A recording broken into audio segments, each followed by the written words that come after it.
Airbnb Arbitrage. Well, this does technically fall under the large umbrella of real estate, which typically wouldn't be considered a side hustle, but this area of real estate has the lowest startup cost, so I thought it was worth mentioning. Airbnb Arbitrage is when you rent out properties only to then go and list them on Airbnb, and if you keep it booked, you'll make more from Airbnb than you're paying in rent.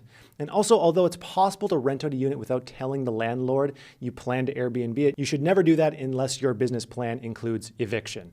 Now, initially, a lot of people are going to say, what landlord would let you do this? If they wanted to Airbnb it out, they would just do it themselves. However, this isn't always true because Airbnb requires a lot of communication and upkeep, and not everyone wants to deal with that. It actually may be favorable to a landlord to have someone do Airbnb in their unit and allow them to fill up multiple units with one tenant who doesn't plan on moving out anytime soon because it's their business. It sounds like a pretty good tenant who wants to stay there for multiple years and take multiple units. However, to find a good fit, you're absolutely going to need to make tons of phone calls before finding a suitable property and a suitable landlord who wants you to do this on their property. Now, this business plan is extremely scalable, but like I said, it has higher startup costs than many other items on this list, things like furnishing units and the upfront deposit and rent in order to rent out a unit. If you want to learn more about this, there's a good channel to check out called Airbnb Automated on YouTube. Thanks for tuning in, and if you enjoyed this content, make sure you subscribe to the main channel as well right here.